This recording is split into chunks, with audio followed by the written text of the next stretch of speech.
জয় ঠাকুর, জয় মা। আশা করি সবাই ভালো আছো, মন দিয়ে মহাভারত শ্রবণ করছো। যদি চ্যানেল এখনও সাবস্ক্রাইব করোনি, করে নাও, তাহলে একদম শুরু থেকে সব সুন্দর করে শুনতে পারবে। চলো, আজ আর কথা নয়, আজকে আমরা পড়ব পরীক্ষিতের প্রতিব্রহ্মশাপ বা পরীক্ষিতের উপাখ্যান। সৌতি বলে, এই রূপে গেল বহু কাল, পাণ্ডু বংশে হইল পরীক্ষিত মহীপাল।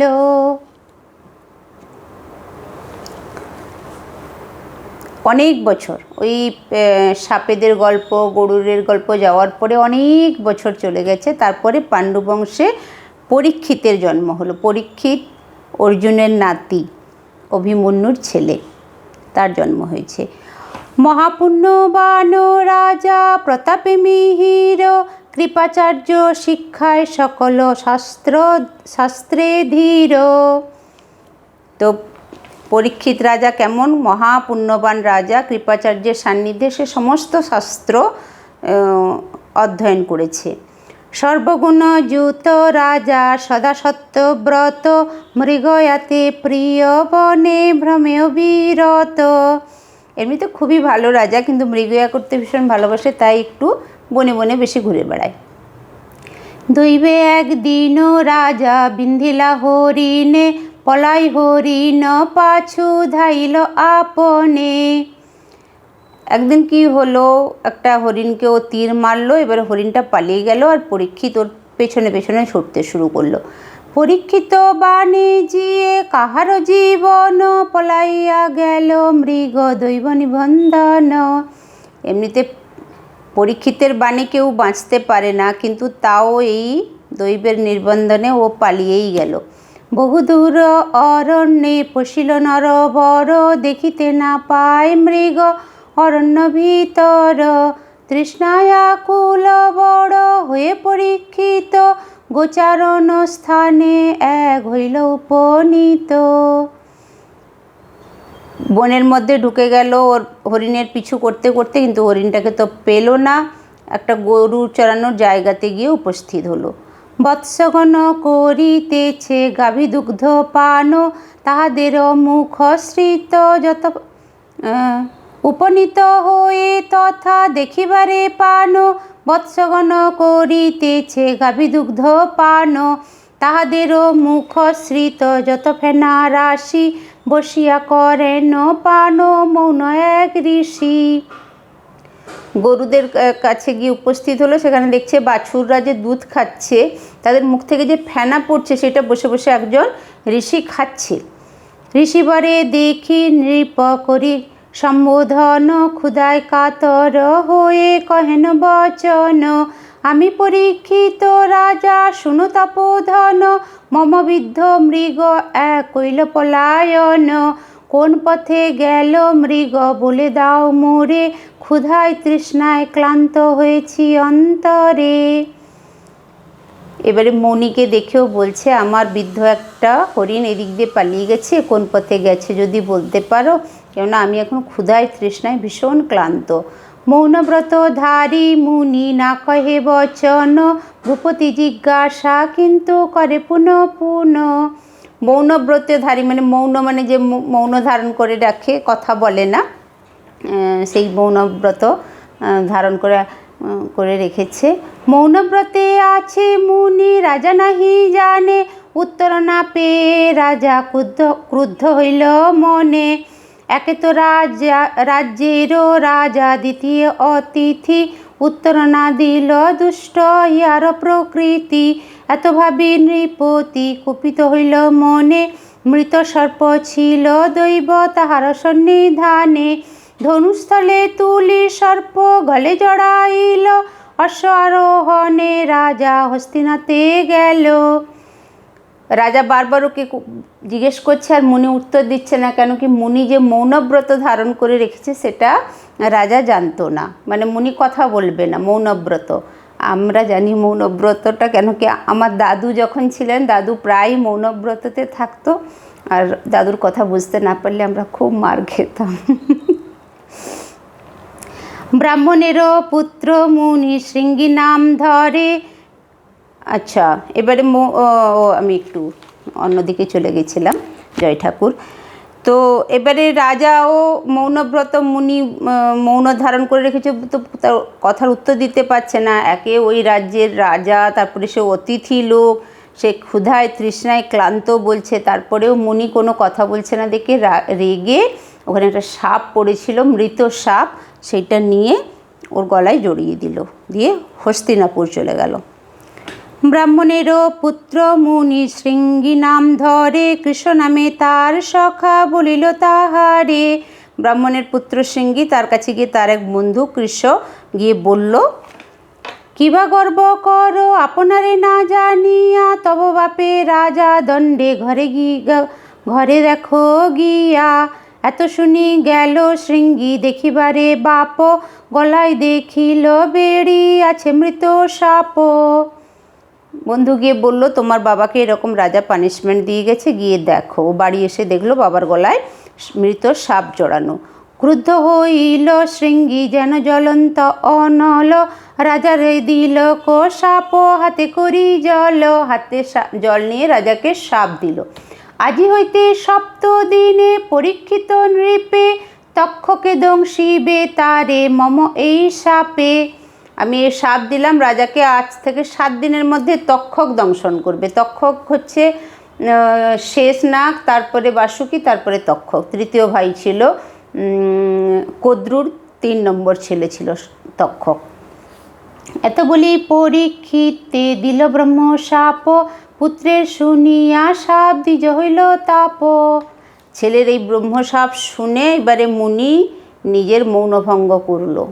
মৌনভঙ্গে দ্বিজ বর কর এ বিলাপ, অজ্ঞান সন্তান তুমি কইলে মনস্তাপ।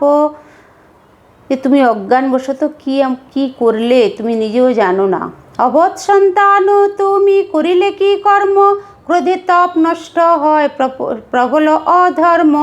রাজারে দিবার শাপ উচিত না হয়, রাজার প্রতাপে সব রাজ্য রক্ষা পায়। তুমি রাজাকে অভিশাপ দিয়ে দিলে, 7 দিনের মধ্যে রাজা চলে গেলে, রাজা আছে বলে পুরো রাজ্য রক্ষা পায়। অজ্ঞান, তুমি কিছুই জানো না। রাজারে আশ্রয়ে যজ্ঞ করে দ্বিজ গণ, যজ্ঞ কইলে বৃষ্টি হয় জন্মে শস্য ধন। রাজার আশ্রয়ে সব ব্রাহ্মণরা থাকে, তারা যজ্ঞ করে, যজ্ঞে তুষ্টি হলে বৃষ্টি হয়, বৃষ্টি থেকে শস্য জন্মায়। দুষ্ট দৈত্য চোর ভয় রাজার বিহনে, রাজ্য রক্ষা হেতু ধাতা সৃজিল রাজনে। যে রাজ্যে তুমি বাস করবে সে রাজ্যে তোমাকে রাজা এতটাই রক্ষা করে, দুষ্ট দৈত্য চোর এদের কারুর ভয় থাকে না। রাজা 10 ক্ষত্রিয় সমান বেদে বলে, হেন নৃপে সাপ দিয়া কুকর্ম করিলে। একজন রাজা 10 জন শাস্ত্র জানা লোকের সমান বেদ বলে, এমন রাজাকে তুমি সাপ দিয়ে দিলে। অন্য হেন রাজা নহে রাজা পরীক্ষিত, পিতা মহাসম রাজা স্বধর্মে পণ্ডিত। তাও অন্য কোনো রাজা হলে কথা ছিল, এ তো পরীক্ষিত, এ তো খুবই ভালো। ব্রতধারী বলি মোরে রাজা নাহি জানে, ক্ষুধার্থ আইল রাজা আমার সদনে। না কইল গৃহ কর্ম দিলা তবু শাপ, ক্ষমা কর পুত্র তব খণ্ড মনস্তাপ। রাজা তো জানতো না যে আমি মৌন ধর্ম পালন করছি তখন। আর একে তো আমরা ক্ষুধার্ত হয়ে আমাদের বাড়িতে এলো, গৃহধর্ম কি, কেউ ক্ষুধার্ত বা তৃষ্ণার্ত হয়ে এলে তাকে জল দেওয়া বা খেতে দেওয়াটা গৃহস্থের ধর্ম। এই ধর্ম তো আমি পালন করিনি, উল্টে তুমি তাকে সাপ দিয়ে দিলে। এত শুনি বলে শৃঙ্গী বাপের গোচরে, যে কথা বলিলে পিতা নারী খণ্ডিবারে।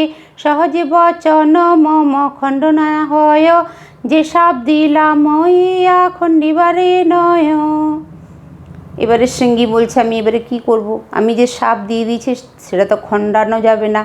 এত শুনি মুনি বড় হইল চিন্তিত, নিশ্চয় জানিল সাপ না হবে খণ্ডিত। গৌরমুখ নামে শিষ্য আনিল ডাকিয়া, পাঠাইল নৃপস্থানে সকলি কহিয়া। আজ্ঞা পেয়ে গেল শিষ্য হস্তিনা নগর, প্রবেশ করিল গিয়া যথা নৃপবর। এবারে মুনি যখন বুঝতে পারলো যে সাপ খণ্ডানোর নয়, এবারে একজন শিষ্যকে রাজার কাছে পাঠালো। ব্রাহ্মণী দেখিয়া রাজা পাদ্যর্ঘ্য দিল, কোথা হইতে আগমন বলি জিজ্ঞাসিল। ব্রাহ্মণ বলিল, রাজা শুনো সাবধানে, মৃগয়া কারণে তুমি গিয়াছিলে বনে। যে দ্বিজবরে গলে জড়াইলে মৃত সাপ, অজ্ঞান তাহার পুত্র ক্রোধে দিল সাপ। পুত্র সাপ দিল তাহা পিতা নাহি জানে, সে কারণে আমা পাঠাইল তব স্থানে। তুমি যে মৃগয়াতে গিয়ে যে মুনির গলায় সাপ জড়িয়ে দিয়েছিলে, তার ছেলে ক্রোধে তোমাকে সাপ দিয়েছে, সেই জন্য মুনি আমাকে তোমার কাছে পাঠিয়েছে। বহু বহু প্রীতি বাক্য পুত্রেরে কহিল, তথাপি শাপান্ত তারে করিতে নারিল। 7 দিনে করিবে তক্ষক দংশন, জানিয়া উপায় শীঘ্র করহ রাজন। 7 দিনের মধ্যে তোমাকে তক্ষক দংশাবে, এবারে তুমি কিছু উপায় করো। বজ্রাঘাত হইল শুনি ব্রাহ্মণ বচন, আপনারে নিন্দা করি বলে রাজনে। করিলাম কোন কর্ম দুষ্ট কদাচার, ব্রাহ্মণে হিংসুনি আমি কি না করি বিচার। পরীক্ষিত সঙ্গে সঙ্গে বলল, বাবা, আমি কি করেছি? আমি ব্রাহ্মণকে হিংসা করেছি, এটা তো একটা দুষ্ট কদাচার কাজ, এটা আমার করা উচিত হয়নি। আপন মরণ রাজা নাহি চিন্তে মনে, ব্রাহ্মণের তাপ হেতু নিন্দয়ে আপনে। 7 দিন পরে তার মৃত্যু হবে সেটা ভাবছে না, বরং মনে কষ্ট পাচ্ছে যে আমি ব্রাহ্মণকে কষ্ট দিয়েছি। ধ্যানেতে ছিলেন মুনি আগে নাহি জানি, যে দণ্ড হইল মম সত্য করে মানি। আমি তো জানতাম না মুনি ধ্যানে ছিল, কিন্তু তাও যখন আমাকে শাপ দিয়েছে এটা আমি মেনে নিচ্ছি। মুনি রাজা জানাইও আমার অভিনয়, দৈবে যাহা করে তাহা খণ্ডন না যায়। তুমি মুনিকে চিন্তা করতে না পারো, দেবতার যা দৈবী তা আমি মেনে নিলাম। এত বলি ব্রাহ্মণের করিয়া মেলানি, মন্ত্রণা কর এ যত মন্ত্রীগণ আনি। তক্ষকে দংশিবে 7 দিবস ভিতরে, কি করি উপায় শীঘ্র জানাও আমারে। মন্ত্রীগণ বলে রাজা কর অবধান, মঞ্চ এক উচ্চতর করহ নির্মাণ। শিষ্য চলে যাওয়ার পরে সমস্ত ব্রাহ্মণদেরকে মন্ত্রীদেরকে ডেকে একটা বৈঠক করলো পরীক্ষিত, যে এবারে বলো শীঘ্র করে এবার আমার কি করা উচিত। মুনিগণ বলে রাজা কর অবধান, মঞ্চ এক উচ্চতর করহ নির্মাণ। উচ্চ এক স্তম্ভে মঞ্চ করিল রচন, চতুর্দিকে জাগিয়া রহিল গুণীগণ। একটা উঁচু মঞ্চ স্থাপনের ব্যবস্থা হলো, যার চারদিকে গুণীগণ বেরিয়ে থাকলো। সর্পের যতক গদ ঔষধি সংসারে, চতুর্দিকে রাখিলে যোজন বিস্তারে। চারদিকে যত রকমের সাপেদের ওষুধ আছে সব চারদিকে রাখা হলো। বেদ বিজ্ঞ বিপ্র যত সিদ্ধ বাক্য যারা, শত শত চতুর্দিকে রহিল রাজার। বেদে জ্ঞান যত বিপ্র ব্রাহ্মণ সিদ্ধ বাক্য যারা, তারা সবাই তাদেরকে আনা হয়েছে, তারা সবাই রাজাকে চারদিক থেকে ঘিরে রেখেছে। তাহে বসি দান ধ্যান করে নৃপবর, হরিগুণ শুনে রাজা ধর্মেতে তৎপর। ওখানে বসে রাজা দান ধ্যান করছে, আর ওরা সবাই হরিগুণ গান গাইছে, রাজা বসে বসে শুনছে। মহাভারতের কথা অমৃত সমান, কাশীরাম দাস কহে শুন পুণ্যবান। তাহলে মহাভারতের কথা কার সমান? অমৃতের সমান। কাশীরাম দাস কহে শুন পুণ্যবান। এরপরে পরীক্ষিতের নিকট তক্ষকের আগমন। এটা পড়লে অনেকটা বড় হয়ে যাবে, তবু আজকে এটা আমি শেষই করে দিই।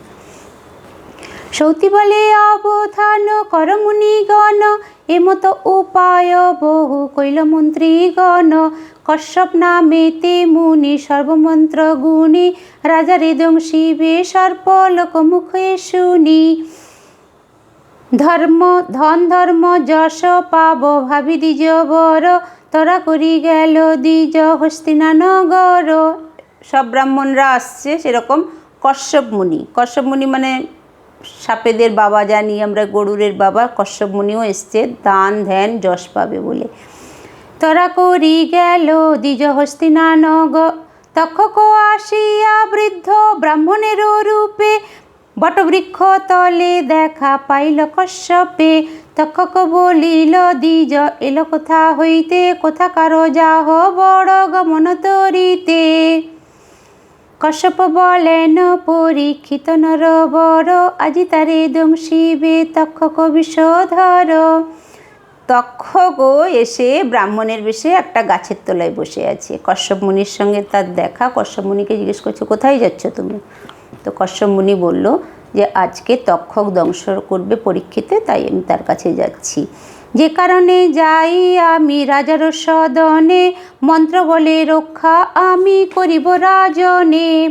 এই মন্ত্রটা ব্রহ্মা কশ্যপকে শিখিয়েছিল কখন? যখন কদ্রু নিজের বাচ্চাদেরকে অভিশাপ দিয়েছিল যে জন্মেঞ্জয় মানে পরীক্ষিতের ছেলে জন্মেঞ্জয় যখন সর্পযজ্ঞ করবে বা সাপে কেউ কাউকে কামড়ালে এই মন্ত্রতে রক্ষা পাবে। তো সেই মন্ত্রটা কে জানতো? কশ্যপ জানতো, সেই জন্য কশ্যপ যাচ্ছে। তক্ষক বলিল তুমি অবধ ব্রাহ্মণ, কার শক্তি আছে রাখে তক্ষক দংশন।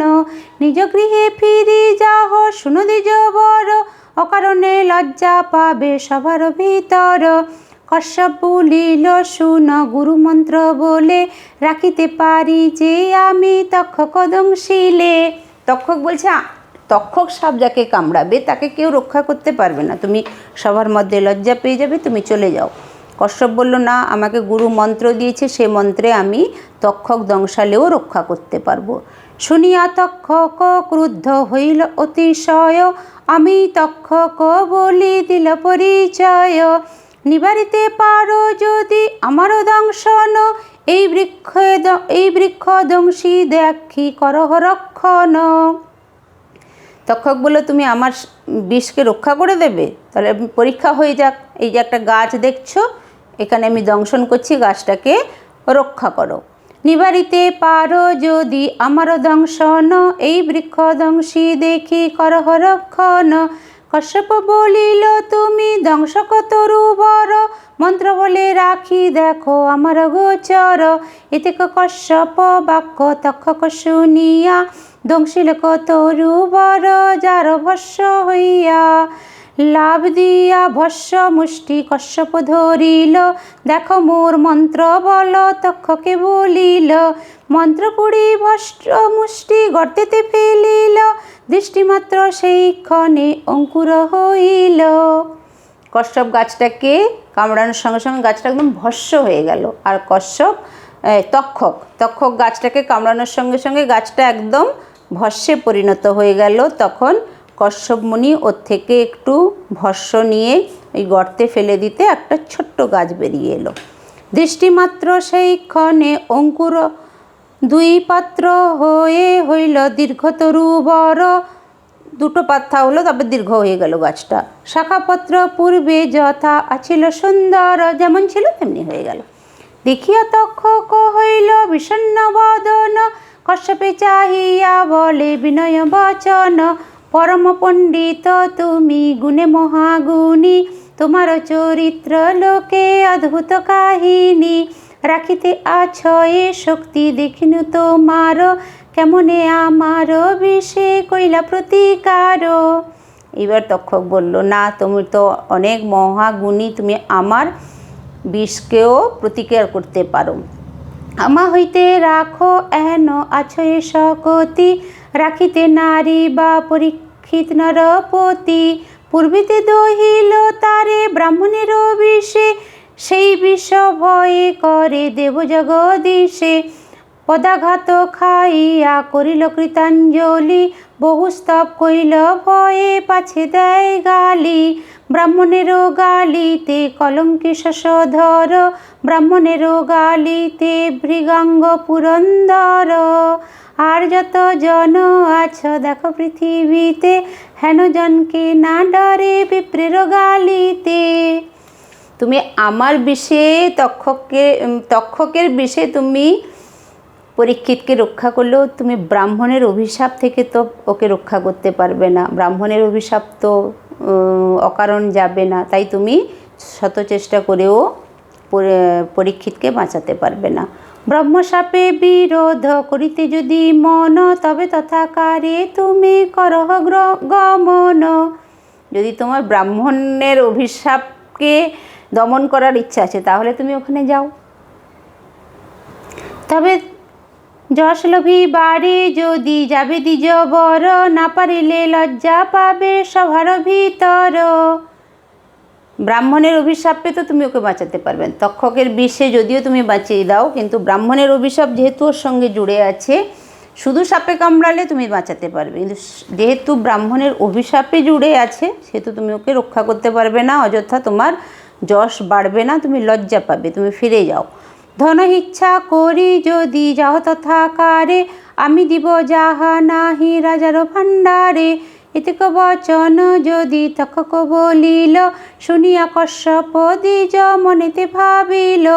ভালো বলে ফণি বর লয়ে মোর মন, ব্রহ্মশাপে বিরোধ নাহিক প্রয়োজন।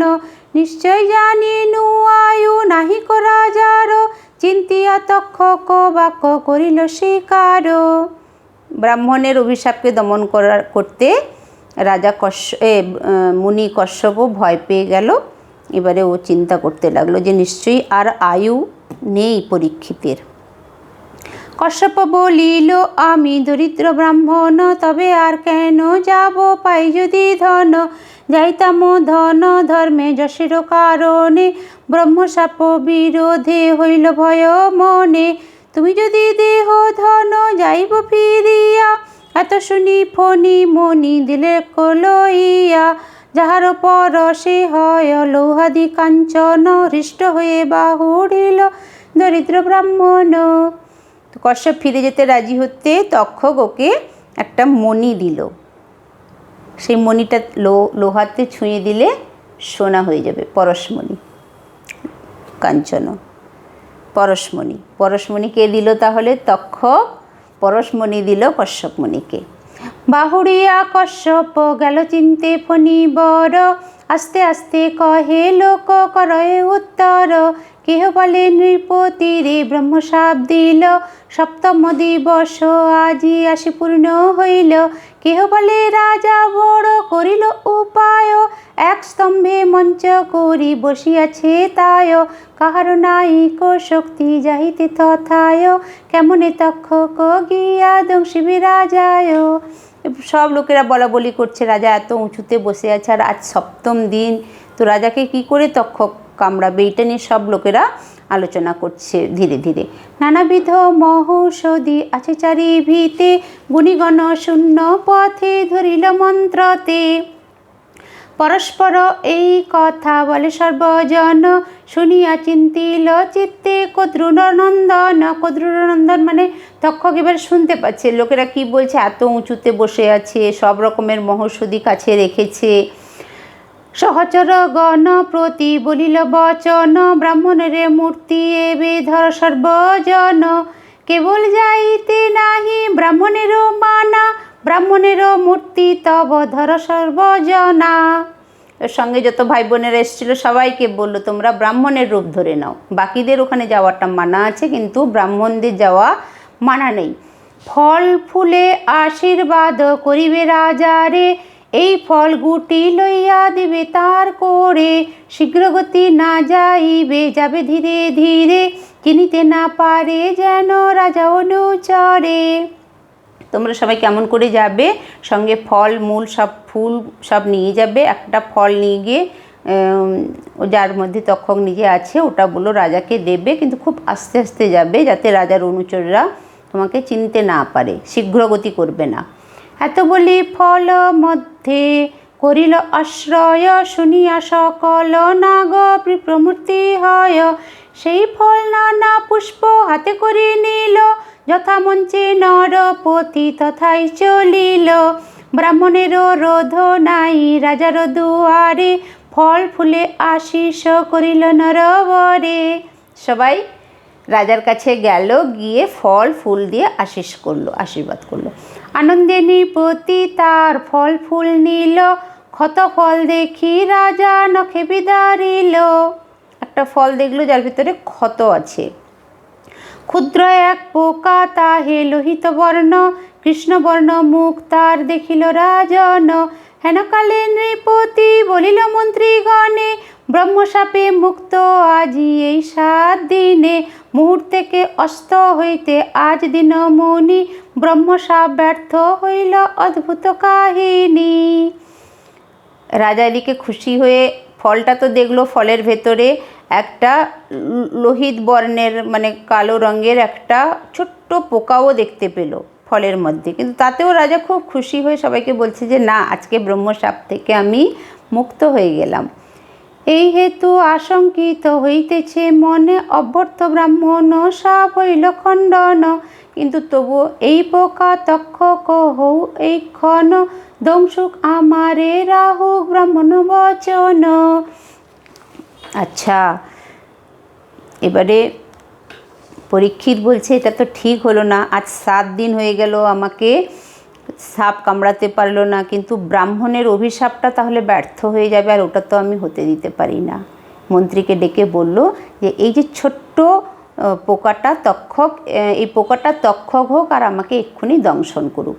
এতক বলিয়া পোকা মস্তকে রাখিল, শুনিয়া সকল মন্ত্রী না হোক বলিল।